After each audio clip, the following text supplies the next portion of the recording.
بسم اللہ الرحمن الرحیم۔ ان دنوں لال مسجد ایک مرتبہ پھر اپنے عروج پر ہے، اس پر بحث مباحثہ جاری ہے، اخبارات پر، ٹی وی چینلز پر تقریباً تمام سینئر اینکرز اس پر بات کرتے نظر آتے ہیں۔ ایسے دوران میں جب کہ مولانا عبدالعزیز اور لال مسجد ایک متنازع سی حیثیت اختیار کر گئی ہے، تو ہم نے سوچا کہ ان لوگوں کا موقف بھی آپ کے سامنے لایا جائے کہ عوام اور عام پاکستانی جو ہے وہ بہت ہی زیادہ شش و پنج کا شکار ہے اس معاملے میں، اور انہیں موقف کی وضاحت نہیں ہو پا رہی کہ مولانا عبدالعزیز کا موقف کیا ہے، لال مسجد کا موقف کیا ہے، اور میڈیا پر جو بات آ رہی ہے اس میں کتنی صداقت ہے۔ میں سب سے پہلے مولانا عبدالعزیز صاحب کا نہایت مشکور ہوں کہ انہوں نے اپنا انتہائی قیمتی وقت مجھے دیا اور اپنا موقف عوام کے سامنے پیش کرنے کی حامی بھی بھری، اس کے لیے میں مولانا صاحب کا نہایت مشکور ہوں۔ تو مولانا صاحب، سب سے پہلے میں آپ سے یہ بات کہنا چاہ رہا ہوں کہ لال مسجد کا جو سانحہ ہوا، اس کے بعد اتنی خون ریزی وہاں پہ ہوئی جو کہ ایک ریکارڈ پر بات موجود ہے، اور اتنے بڑے سانحے کے بعد پھر آپ پر مقدمات ہوئے اور پھر آپ ان سارے مقدمات میں سے بری ہو جاتے ہیں۔ اس کے 7 سال بعد آپ جامعہ حفصہ کے پرنسپل بھی رہتے ہیں اور لال مسجد کے خطیب بھی رہتے ہیں۔ 6-7 سال بعد آپ تحریک نفاذ شریعت کو دوبارہ متحرک کرتے ہیں، اس کی وجوہات کیا ہیں؟ نحمدہ ونصلی علی رسولہ الکریم، اما بعد۔ یہی تو غور کرنے والی بات ہے کہ اتنی عظیم قربانیوں کے بعد اور جیلیں سہنے کے بعد اپنے عزیز و اقارب، اپنے والد، اپنی والدہ، اپنے بھائی، اپنے بیٹے، عزیز و اقارب اور اپنے عظیم جامع کی شہادت اور قید و بند کی صعوبتیں برداشت کرنے کے بعد غور و فکر کی بات تو یہ ہے کہ ہم اپنے موقف پر آج بھی کیوں ڈٹے کھڑے ہیں؟ آخر کوئی وجہ تو ہے نا۔ ایک آدمی تھوڑی سی ایک سانحے کو سہتا ہے تو اپنا موقف تبدیل کر جاتا ہے۔ اگر ہم نے اپنا موقف آج بھی تبدیل نہیں کیا تو یہ غور طلب بات تو ہے کہ کوئی نہ کوئی بات تو ہے ہمارے موقف میں کہ اس میں جان ہے کہ جس کی وجہ سے ہم یہ آواز بلند کر رہے ہیں۔ الحمدللہ میں نے جیل میں ہوں یا جیل سے باہر ہوں، اپنے موقف کی تائید میں ہمیشہ آواز بلند کی اور نکلنے کے بعد بھی اپنا موقف بیان کیا، اور اس کی جو ہے تائید میں میری ساری کی ساری تقاریر موجود ہیں اور میرے ویڈیو جو پروگرام ہوتے رہے مختلف میڈیا پر وہ اس کی گواہ ہیں۔ اور اس کے بعد آج پھر میں ہمیشہ استخارہ کرتا رہا کہ میں دوبارہ ہمیں تحریک کے انداز میں کام کرنا چاہیے۔ پہلے اس کی اجازت نہیں ملتی تھی، لیکن اب استخارہ کیا تو استخارے میں اجازت ملی کہ تحریک کے انداز میں کام کی جائے، تو ہم نے اب تحریک کے انداز میں کام شروع۔ مطلب آپ اپنے روزانہ کے معاملات استخارہ کی بنیاد پر کرتے ہیں؟ دیکھیے، استخارہ بھی ہے اور استشارہ بھی ہے، مشورہ بھی ہوتا ہے، اور مشورہ پھر ان لوگوں سے ہوتا ہے جو عالی، جو بلند صفات کے ہوتے ہیں، بلند ہمتوں والے ہوتے ہیں۔ اگر آپ ایک مشورہ پست ہمت سے کریں گے تو وہ پست ہی مشورہ دے گا۔ ہمیں ان لوگوں سے مشورہ کرنا ہوتا ہے جو بلند ہمت والے ہوں، حوصلے والے ہوں، جرأت والے ہوں۔ اگر آپ کسی اس انسان سے مشورہ کریں گے جس کے حوصلہ ہی پست ہے تو وہ تو آپ کو پست رہنے کا مشورہ دے گا۔ تو استخارہ اور استشارے کی بنیاد پر ہماری ترتیب چلا کرتی ہے۔ ٹھیک۔ مولانا صاحب، دوسرا سوال یہ ہے آپ سے کہ ان دنوں جب چپقلت شروع ہوئی ہے لال مسجد کی، میڈیا پر تو یہ بات بہت زیادہ اچھالی گئی ہے، اور پھر اسی دوران آپ کا اور انتظامیہ کا مابین ایک مذاکرات کا سلسلہ چلا۔ وہ مذاکرات کس سطح پر ہیں؟ کیا آپ کے وہ مطالبات مان لیے گئے ہیں یا آپ اس معاہدے کی خلاف ورزی کر رہے ہیں؟ اس میں کتنی حقیقت ہے؟ دیکھیے، ہمارے آپس میں مذاکرات ہوئے ہیں ابتدائی طور پر، اور اس میں کچھ ابتدائی جو ہماری چیزیں ہیں ان کو انہوں نے کہا ہے کہ حل کرنے کی کوشش کرتے ہیں، جس میں ہمارے مقدمات بھی ہیں، اور لال مسجد سے بلا وجہ کا ہمیں روکا جانا بھی ہے۔ کوئی وجہ نہیں ہے کہ 6 سال تک ہم لال مسجد میں جاتے رہے، کوئی مسئلہ پیدا نہیں ہوا رہائی کے بعد۔ اب اس حکومت کو بلا وجہ مسئلے پیدا کرنے کا جو ایک کوئی شوق ہے تھوڑا سا، تو ایک بلا وجہ ہمیں لال مسجد سے روکا گیا، اور اس کو بھی ہم نے کہا ختم کریں۔ اور اس کے ساتھ ساتھ میں نے تو یہ موقع بھی رکھا تمام مذہبی قیدیوں کو رہا کیا جائے، اس میں میرے داماد بھی ہیں، اور اس میں شرعاً کوئی قباحت نہیں ہے کہ اگر آپ اپنے عزیز و اقارب کو کی وجہ سے ایک کوئی سخت اسٹینڈ لیتے ہیں تو کوئی شرعی قباحت نہیں۔ آپ صلی اللہ علیہ وسلم جب عمرہ کرنے گئے تھے اور عمرے کرنے کے لیے آپ نے حضرت عثمان جو آپ کے داماد تھے ان کو بھیجا تھا، اور ان کی خبر مشہور ہوئی تھی کہ وہ شہید ہو گئے، تو آپ نے ایک سخت اسٹینڈ لیا، آپ نے بیعت کی تھی، اور بیعت رضوان جسے کہتے ہیں کہ ہم حضرت خون کے عثمان کا بدلہ لیں گے، ورنہ ابھی تو تحقیق بھی پوری نہ ہوئی تھی، تحقیق ہو جانے دیتے اور اس کے بعد جو بات ہوتی سامنے آتی۔ پھر آپ کے اپنے چونکہ داماد کا مسئلہ تھا، لیکن آپ نے اس پر سخت موقف اختیار کیا، تو اور چونکہ وہ دین ہی کی نسبت سے ان پر آزمائش آئی تھی، تو میرے داماد پر بھی دین ہی کی نسبت سے آزمائش آئی ہے، تو اس کو اپنا موقف کے اندر یہ رکھنا کہ ان کو بھی رہا کیا جائے، اوروں کو بھی رہا کیا جائے، ہمارے مسائل سامنے سے حل کی جائے۔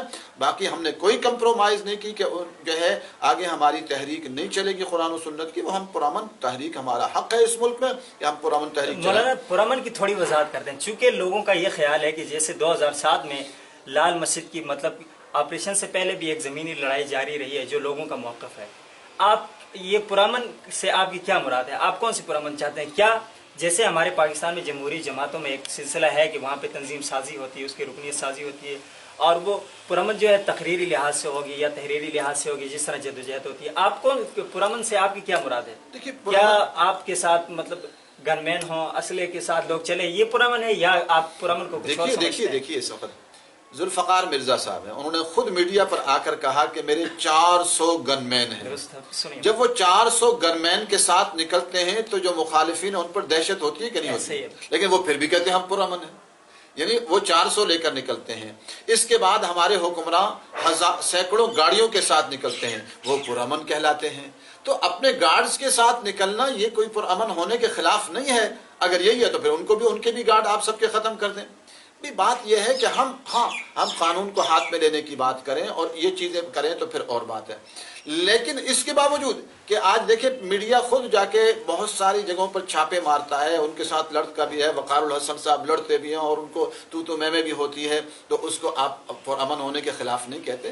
تو یکساں جو ہے رویہ ہونا چاہیے۔ تو ہم نے جب یہ بات کی ہے کہ ہم پرامن ایک تحریک چلائیں گے، اس پر اتنے شور مچایا جا رہا ہے۔ لال مسجد کے اندر بھی جو سانحہ ہے، تو سانحہ کے اندر ہم تو 3 جولائی تک پرامن ہی تھے۔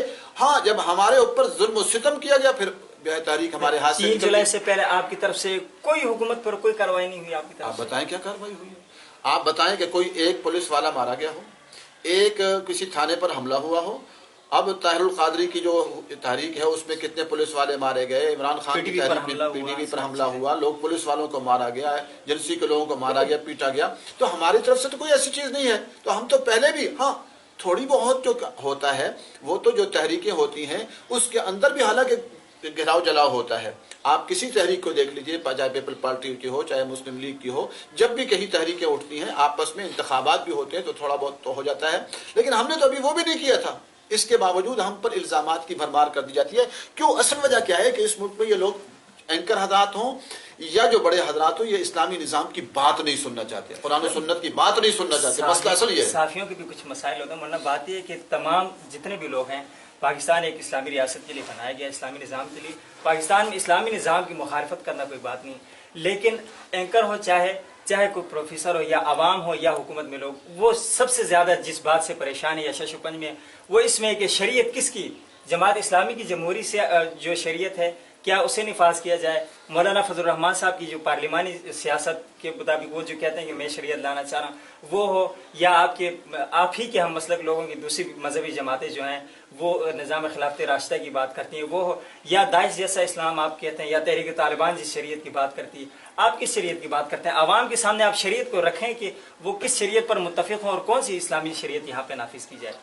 ہم تو دیکھیے ہم نے اپنے جو نام لیا ہے وہ تحریک نفاذ القرآن والسنہ رکھا ہے۔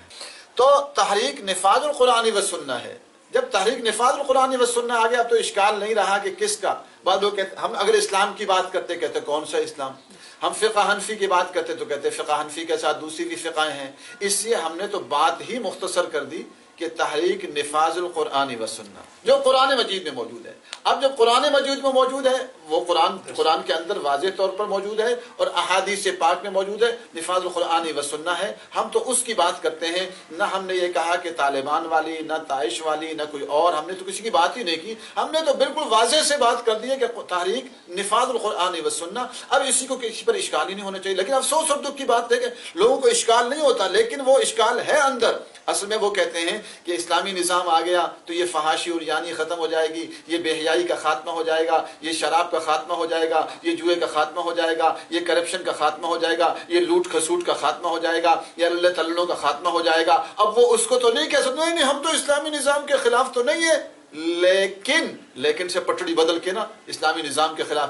وہ اتنا یہاں تک کہ علامہ طاہر اشرفی صاحب ہیں، امین شہیدی صاحب ہیں، مفتی حنیف قریشی صاحب ہیں، دیگر علماء بھی آتے ہیں کہتے ہیں ہم اسلامی نظام کے خلاف نہیں، اسلام کے لیے اگر آدھا منٹ بولتے ہیں نا تو 5 منٹ اسلام کے خلاف لگاتے ہیں۔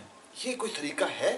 حالانکہ ان کو چاہیے کہ یہ بھی تو لائے، تحریکیں اٹھائیں اسلامی نظام کے لیے۔ کیا صرف عبدالعزیز کی ذمہ داری ہے کہ اس نے اپنے والد والدہ کی شہادت دیکھی، اپنے بیٹے کی بھائی کی شہادت دیکھی، عزیز و قارب کی شہادت دیکھی، جیلیں دیکھی، تکلیفیں دیکھی، دکھ برداشت کیے، 1 سال سے میں یہاں نظر بندی کی ایک جو ہے غیر قانونی طور پر ایک جو ہے انہوں نے نظر بندی کی ہے، باقاعدہ تو نہیں ہے، میں نکل نہیں رہا اس لیے کہ انہوں نے حالات ایسے بگاڑے ہوئے ہیں۔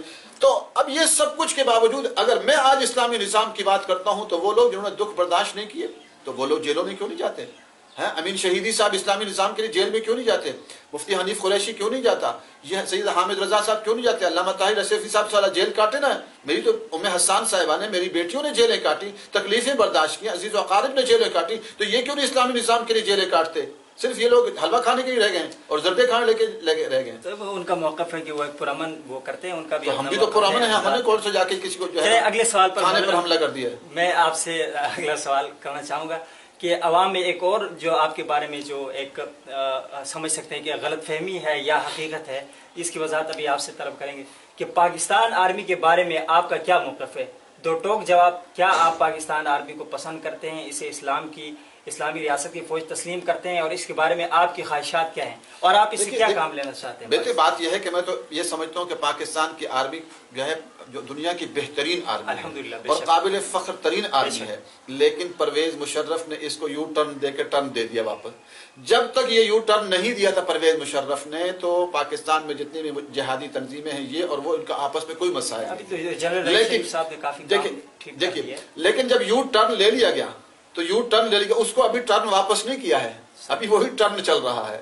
تو جب تک اس کو اسلام کی طرف نہیں پھیریں گے اس وقت تک مسائل رہیں گے۔ تو ہم یہ سمجھتے ہیں کہ بہترین آرمی ہے، اچھی آرمی ہے۔ آپ نے شریعت کی بات کی، میں بالفرض کہتا ہوں شریعت اگر نواز شریف صاحب نافذ کر رہے ہیں، مولانا فضل الرحمان کر رہے ہیں، آج جنرل رحیل شریف صاحب پاکستان میں شریعت قرآن و سنت کی نفاذ کا اعلان کرتے ہیں، آپ ان کی بیعت کریں گے؟ بالکل، جنرل راحیل شریف صاحب پگڑی کا اہتمام کریں، داڑھی کا اہتمام کریں، قرآن شریعت نافذ کرتے ہیں۔ نہیں، شریعت تو اپنے اوپر بھی تو ہوگی نا، کریں گے اپنے اوپر نہیں، اگر کرتے ہیں تو میں یہ کہہ رہا ہوں نا، اگر وہ سنت کے مطابق داڑھی رکھیں، سنت کے مطابق پگڑی باندھیں اور اسلامی نظام کو نافذ کریں، اور انشاءاللہ میں ان کے ہاتھ پر بیعت ہونے کو لیے تیار ہوں، ان کے جوتے اٹھانے کو۔ یہ ایک آن دی ریکارڈ بات ہے، مولانا نے یہ بات آپ کے سامنے کہی ہے کہ اگر جنرل راحیل شریف صاحب کوئی بھی سیاسی یا جمہوری کوئی بھی شخصیت پاکستان میں جو اہل اقتدار ہیں وہ لوگ اگر پاکستان میں شریعت کے نفاذ کرتے ہیں تو مولانا صاحب کہتے ہیں کہ میں ان کے ہاتھ پہ بیعت کرنے کے لیے تیار ہوں، ان کے جوتے اٹھانے کو تیار ہوں، میں ان کا خادم۔ چلے مولانا کا موقف آپ کے سامنے آگے آرمی کے حوالے سے جو ایک بہت ہی زیادہ ہمارے ہاں ایک اس موقف کی وضاحت نہیں ہو پا رہی تھی کہ کچھ لوگوں کا خیال تھا کہ لال مسجد کے ثانی کے بعد مولانا عبدالعزیز جو ہیں وہ آرمی سے کچھ نیک تمنائیں نہیں رکھتے، لیکن مولانا صاحب کئی مرتبہ یہ بات کہہ چکے ہیں کہ میں نے ثانیہ لال مسجد معاف کر دیا ہے۔ ایک مرتبہ پھر ان کے موقف جانتے ہیں کہ وہ لال مسجد کے ثانیہ کے بعد بھی آرمی پر اعتماد کرتے ہیں۔ دیکھیے بات یہ ہے نا کہ اعتماد کرنا جو ہے اس درجے میں تو میں یہ کہتا ہوں کہ وہ اچھی آرمی ہے، بہترین آرمی ہے، لیکن میں نے کہا کہ اس کو یو ٹرن دیا تھا پرویز مشرف نے، اس ٹرن کو واپس ٹرن کرنے کی ضرورت ہے۔ وہ ٹرن واپس جب تک نہیں ہوگا تو آپس میں مسائل رہیں گے، اور اس لیے اس ٹرن کو واپس لیا جائے، اور اس کو اور یہ اسی وقت ممکن ہے کہ جب قرآن و سنت کو اس میں نافذ کیا جائے اور قرآن و سنت کی روشنی میں تمام فیصلے کی جائیں، تب جب قرآن و سنت کی روشنی میں فیصلے کیے جائیں گے میں سمجھتا ہوں سارے مسائل حل ہو جائیں گے۔ لال مسجد میں پرویز مشرف کا نام تو ہے فرنٹ پر، اور انہی کے دور حکومت میں اس کی ذمہ داری آپ پر نہیں آتی؟ کیا آپ وہاں کے ذمہ دار نہیں تھے؟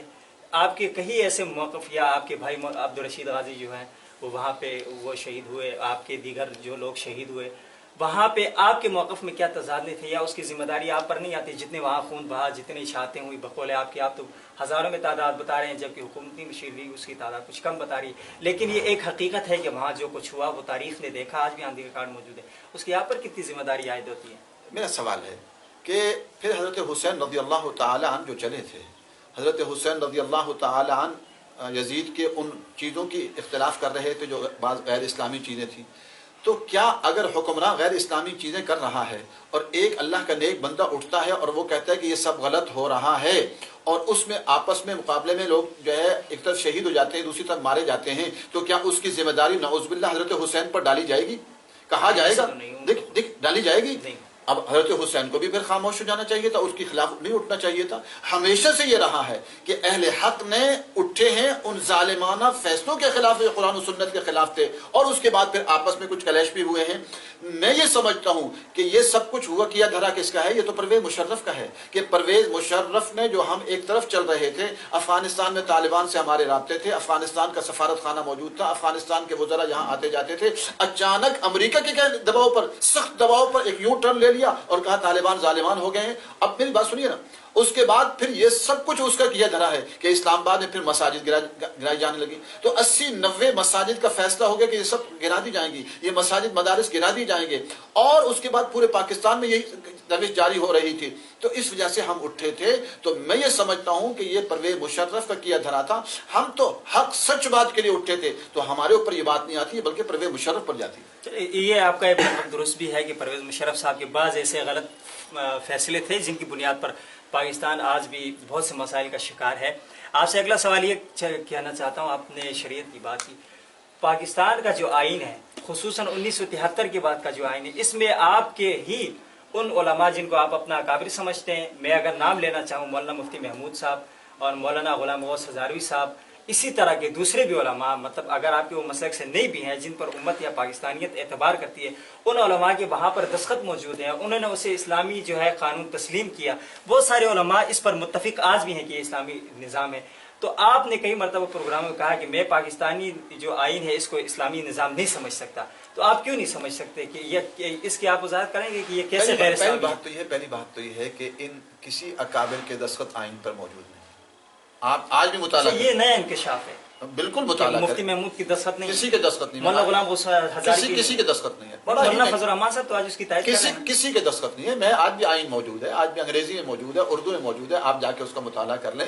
کسی ایک کے بھی دستخط میں نے تلاش کیے ہیں, کہیں نہیں ملے ہیں, بلکہ یہ صرف سنی سنائی بات ہے. میرے پاس علماء آئے, کہتے جی سنا ہے کہ اسلامی, میں نے کہا آئین دیکھا ہے, کہتے نہیں آئین دیکھا تو نہیں ہے. میں نے کہا پڑھا ہے, کہتے پڑھا بھی نہیں ہے. پھر میں نے کہا آپ کیسی بات کر رہے ہیں, یہ نہ علماء نے بنایا ہے, وہ جو علماء نے کچھ گزارشات کی تھی وہ الگ حصہ ہے, یہ الگ حصہ, آئین میں اس کو کوئی شامل نہیں کیا گیا.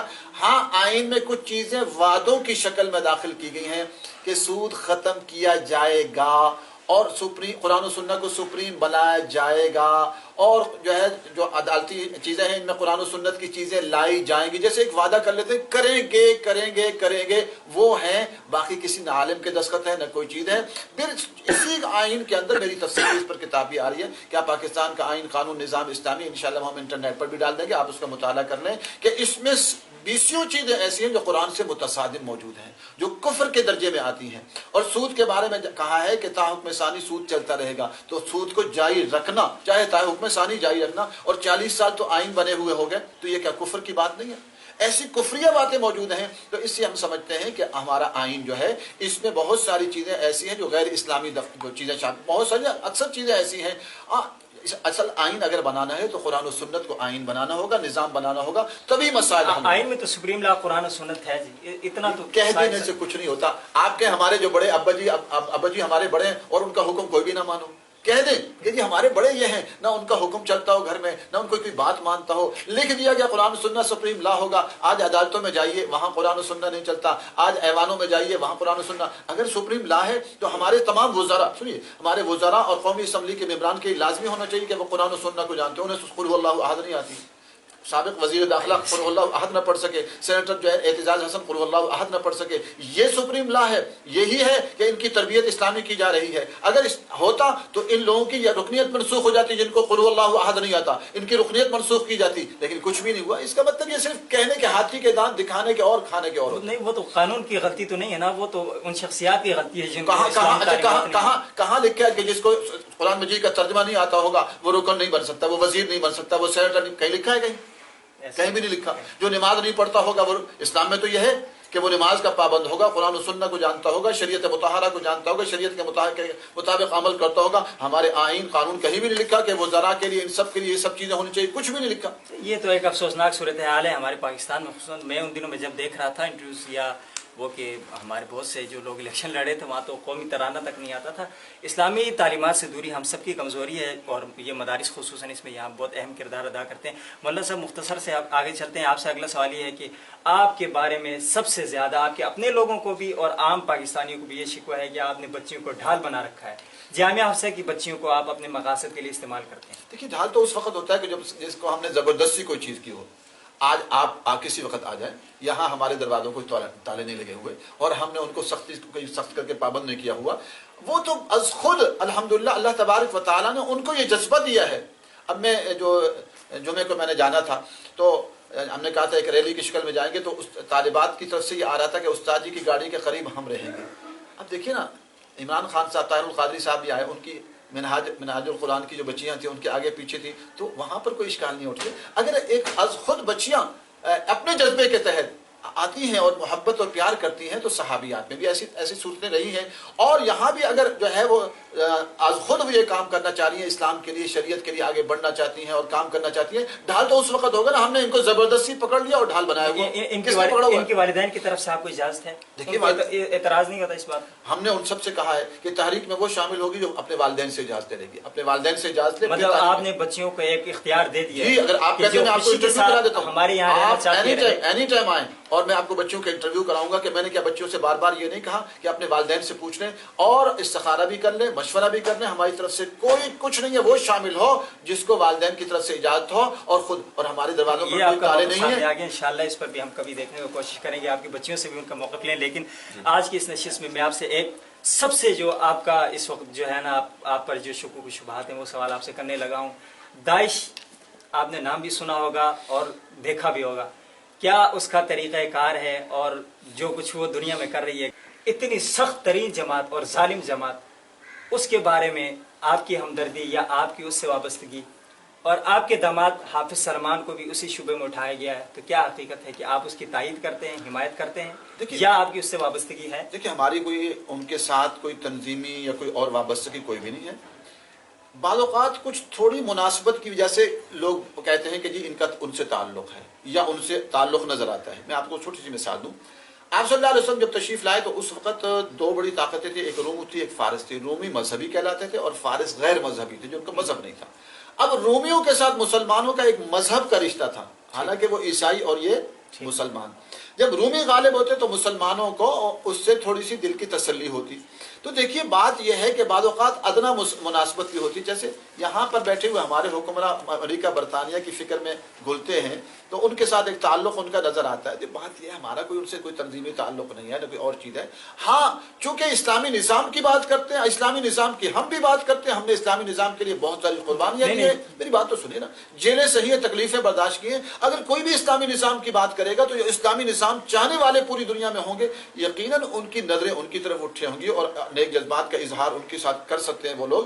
یہی تعلق اگر ہماری بچیوں نے کچھ کیا تھا تو یہی حد تک ہے, ورنہ یہ کہا جا رہا ہے کہ ام حسان ان کے ساتھ باقاعدہ ان کا کوئی تعلق ہے ہمارے سے آپ کا ذاتی کوئی تعلق نہیں. جی آپ کی اہلیہ کا تعلق نہیں, آپ کے ادارے کا تعلق نہیں ہے. ہماری اہلیہ کو کوئی تعلق نہیں ہے, اہلیہ نے اس کو ویڈیو میں ہماری اہلیہ آئی ہیں, اس کی وضاحت آپ نے پہلے بھی کی, میں نے کر چکا ہوں. تو اس سے اسلامی نظام کوئی بھی نافذ کرے گا. ہم تو کہتے ہیں جب جنرل راحیل صاحب کریں گے ہم ان کے جوتے اٹھانے کو تیار ہیں, ہم ان کے خادم بننے کو تیار ہے. تو ہمارا کوئی اس سے کوئی کسی سے ہمیں اسلامی نظام چاہیے. دیکھیے ایک آدمی کو, ایک بچہ, ایک خاندان بھوکا ہے, ان کو کوئی عیسائی بھی لا کر ان کو کھانا کھلائے گا تو ان کے لیے اچھے جذبات کا اظہار کریں گے. ہمیں اسلامی نظام چاہیے, ہم اسلامی نظام کے لیے قربانیاں دے چکے ہیں اور اسلامی نظام ہماری ضرورت ہے اور ہمیں کھانے پینے سے زیادہ اس کی ضرورت ہے. اگر اسلامی نظام کوئی بھی دنیا میں نافذ کرے گا تو یقیناً ان کی نظر اٹھے گی. ہم تو یہ کہتے ہیں کہ جنرل راحیل صاحب ہماری فوج یہ کام کر لے تو انشاءاللہ پوری زندگی دنیا میں بھی اور آخرت میں بھی ان کی نیک نامی ہوگی اور عزت سے ان کا نام انشاءاللہ لیا جائے گا. انشاءاللہ جنرل رئیس شریف صاحب پاکستان کے لیے بہت مخلص ہیں اور ان کا کردار سب کے ساتھ, اور ہم انشاءاللہ ان سے یہی امید کرتے ہیں کہ وہ پاکستان کے لیے مزید بہت کچھ کریں گے. اللہ تعالیٰ ان کی زندگی میں برکت عطا فرمائے اور ان سے اپنے دین کا کام لے اور پاکستان کی حفاظت کا جس طرح ہماری آرمی سے اللہ تعالیٰ کام لے رہے ہیں اسی طرح. مولانا آپ نے ایک بات کی کہ تحریک نفاذ قرآن و سنت, یہ تحریک آپ ابھی چلانے لگے ہیں, تو آپ کیا اس کی رکنیت سازی کریں گے؟ آپ کی کابینہ کیا ہوگی اس میں، یا آپ کا کیا سسٹم ہوگا اس میں؟ دیکھیے ہماری جو تحریک ہے وہ تحریک کوئی افراد سازی کے اس کی نہیں ہے، ایک فکر سازی کی ہے. جیسے تبلیغی جماعت ہے وہ ایک فکر عام کرتی ہے، تو ہماری بھی ایک فکر ہے، ایک سوچ ہے. جو ہم بہت کمزور ہیں، ہم ضعیف ہیں، ہمیں اقرار ہے اس کا کہ ہم بہت کمزور، ضعیف، مچھر کے پر اور اس سے بھی حقیر ہیں، لیکن اپنی بساط کے مطابق ہم قرآن و سنت کی نفاذ کی آواز کو بلند کر رہے ہیں اور قوم کو آگاہی دے رہے ہیں. جو ہمارے ذرائع ہیں وہ ہم کریں گے. نہ اس میں صدر ہے، نہ اس میں امیر ہے، نہ اس میں کوئی ماتحت ہے، نہ جو سیکرٹری جنرل ہے کوئی بھی نہیں ہے، نہ رکن سازی ہے، کچھ بھی نہیں ہے. صرف ایک فکر ہے جو ہم پوری قوم کو دے رہے ہیں اور کہہ رہے ہیں کہ اس فکر کو عام کرو اور پوری دنیا میں یہ آواز لگاؤ کہ ہمارے سارے مسائل، کرپشن، ظلم، ستم، جو بھی ملک کے مسائل ہیں، بے حساب مسائل، ان کا واحد حل قرآن و سنت کا نفاذ ہے. اس کو نافذ کر دو. یہ اللہ کا بے عیب نظام ہے. اس وقت عیب والے نظاموں سے پاکستان کے مسائل حل نہیں ہوں گے. اللہ کے بے عیب نظام یعنی قرآن و سنت کے ذریعے سے سارے مسائل حل ہوں گے. آپ کی جو اپنے آپ سے روٹھے ہیں، آپ کا ان کے متعلق کیا خیال ہے؟ کیا وہ آپ سے اس وجہ سے وہ تھوڑے سے نالاں ہیں کہ آپ ان کی رائے پر ان کو اہمیت نہیں دیتے؟ دیکھیے بات یہ ہے نا کہ ایک ہے جب رائے لی جاتی ہے، میں نے کہا بلند ہمت اور ہوتے ہیں. صحیح. ہمتوں کی میں نے جامعہ فریدیہ میں ایک نہیں 20 کام کرنے شروع کیے. جب ابتدان کرنے شروع کیے کرنے نہیں یہ مشکل کام ہے، مولانا نہ کریں، یہ تو چل نہیں سکے گا. ابھی تعلیمی ادارہ ہے، وہاں پہ مولانا تعلیم ہوتی ہے، آپ کے ہزاروں طلباء وہاں سے نکلتے ہیں. بہت سارے شعبے جب شروع کیے نا، میں اس کی بہت سارے ہم نے وہاں تھی. ہم نے دورہ حدیث شروع کرنا شروع کیا تو مخالفت ہوئی. نہیں جی یہ کیسے چلے گا، ہمارے پاس اساتذہ نہیں ہے. الحمدللہ وہ چل گیا. ہم نے تخصص فقہ کا ادارہ شروع کرنے کی کوشش کی، اس پر میری مخالفت ہوئی کہ ہمارے پاس مفتی حضرات نہیں، یہ کیسے چلے گا. الحمدللہ چلا. میں نے جامعہ حفصہ کا شروع کیا تو سارے اساتذہ کے آئے، بلکہ حضرت والد صاحب کو بھی کہا کہ حضرت اس کو سمجھائیے. اب یہ پہلے یہ جامعہ تو ٹھیک چلا لے، پھر اس کے بعد جامعہ حفصہ. ابا جی نے یہ مجھے روکا. میں نے کہا نہیں ابا جی آپ اس کو دین سمجھتے ہیں کہ نہیں؟ دین تو سمجھتے ہیں لیکن بوجھ پڑ جائے گا. میں نے کہا کوئی بات نہیں، بوجھ کی کوئی بات نہیں. الحمدللہ وہ جامعہ حفصہ چلا. پھر جامعہ حفصہ میں دورہ حدیث کی بات آئی، پھر یہ اشکالات ہے. پھر تخصص فی الفقہ کی بات آئی کہ بچیاں مفتیاں بنے گی، یہ بڑے مسائل پیدا ہوں گے. پھر چھوٹی چھوٹی باتیں. اب یہ میں نے پریس لگانا تھا، میں نے ارادہ کیا پریس لگانا جامعہ میں. میں نے اپنے جامعہ فریدیہ کے اساتذہ سے بات کی کہ وہاں مجھے آپ کمرہ دے دیں. ہمارے الحمدللہ رائے پر بات چلتی ہے، رائے کا احترام ہوتا ہے، مشاورت. انہوں نے مجھے حالانکہ محتمم میں ہوں لیکن انہوں نے مجھے کمرہ نہیں دیا. حالانکہ کمرہ وہاں کوئی مسئلہ نہیں تھا. کابینہ کا فیصلہ تو نہیں دیا؟ نہیں، کابینہ کے اندر تو امیر تو میں ہوں نا. بہرحال امیر میں ہوں نا. کابینہ ہمارے یہاں نہیں چلتی، ہمارے یہاں امیر ہی ہوتا ہے. لیکن میں نے بحیثیت امیر ہونے کی بھی اگر انہوں نے مجھے کمرہ نہیں دیا تو میں نے اس پر اشکال نہیں کیا، کوئی اشکال نہیں کیا. اب میں نے کہا ٹھیک ہے. میں نے پھر یہاں میرے پاس کمرہ نہیں تھا، الحمدللہ کمرے کا انتظام کیا. کمرے کا انتظام کرنے کے بعد پریس لگایا اور پریس الحمدللہ لگا دیا، وہ اچھا چل رہا. اب وہ بھی کہتے ہیں. تو مقصد یہ کہ 20 چیزیں میں نے شروع کی. دان تو ان کی رائے نہیں تھی. ہوتا یہ ہے کہ جو پس ہمتیں ہوتی ہیں وہ بس جتنی قناعت ہو کہتے ہیں بس اسی پر قناعت کر لو. ہماری ہمت الحمدللہ پس نہیں ہے. اللہ نے بلند ہمتی دی ہے کہ ہم تو ہماری تو سوچیں ہماری جانیں بھی اگر اس دین پر لگ جائیں گی تو ہماری لیے سعادت کی بات ہے. ہمیں کوئی اس پہ پریشانی نہیں ہے. الحمدللہ پہلے ہمارے عزیز و اقارب جو ہے اس راہوں میں قربان ہوئے ہیں اور ہمیں ہماری جانیں بھی اس راہوں میں لگ جائیں کوئی مسئلہ نہیں ہے. تو ہم بلند ہمتوں سے مشورہ کرتے ہیں نہ کہ پس ہمتوں سے مشورہ کیا جائے. چلیں جی، مولانا کا موقف آپ کے سامنے آ گیا. مولانا صاحب نے جس طرح تفصیلاً ایک بات کی، تو ناظرین میں مولانا صاحب سے صرف 2 جملے میں آپ کے لیے ایک پیغام لینا چاہتا ہوں. مولانا آپ پوری عوام کو، پاکستانی حکومت کو، فوج کو اور علماء کو کیا پیغام دینا چاہتے ہیں؟ میں تو یہی کہتا ہوں کہ میرا کوئی ذاتی مسئلہ نہیں ہے. میں تو اللہ کے قرآن اور نبی کی حدیث کا واسطہ دے کر کہتا ہوں کہ جس رب کی فضاؤں میں ہم رہتے ہیں، جس رب کی بے حساب نعمتوں سے لطف اندوز ہوتے ہیں، جس رب نے آسمان بنایا، زمین بنائی، فضائیں بنائیں، بہاریں بنائیں، لذتیں بنائیں، خوشیاں بنائیں اور ساری چیزیں پرفیکٹ بنائیں، اسی رب کے پرفیکٹ نظام قرآن و سنت کے لیے پوری قوم کھڑی ہو جائے اور اس کے لیے میری آواز میں آواز ملائے. اور جو بھی نواز شریف صاحب ہوں، راحیل شریف صاحب ہوں، جو بھی اسلامی قوانین نافذ کر دیں، پوری قوم ان کے ہاتھ پر بیعت ہو جائے. اللہ تبارک و تعالیٰ سے دعا ہے کہ اللہ تبارک و تعالیٰ ایسا وقت ہم سب کو نصیب فرمائے. ہم نے مولانا صاحب کا موقف جاننے کے لیے یہاں تک آئے، ان کے پاس پہنچے. ہمارا مقصد صرف اور صرف عوام تک ان کا بھی موقف پہنچانا تھا. حکومتی موقف آپ کے سامنے ہے. اب جامعہ حفصہ کے جو ہیڈ ہیں مولانا عبدالعزیز اور لال مسجد کے اس وقت روح رواں ہیں تحریک کے، ان کے سامنے ہم نے تفصیلاً بات کی. یہ پیغام آپ تک پہنچانا ہمارا کام تھا. اب آپ بہترین فیصلہ کر سکتے ہیں کہ حکومت کے موقف میں، مولانا کے موقف میں کیا تضاد ہے. میں ان سے یہ گزارش کروں گا آپ یہ بات پاکستان کے تمام لوگوں تک پہنچائیں، ان کی بات بھی آپ سنیں. یک طرفہ بات سننے سے کبھی بھی کوئی فیصلہ نہیں کیا جاتا.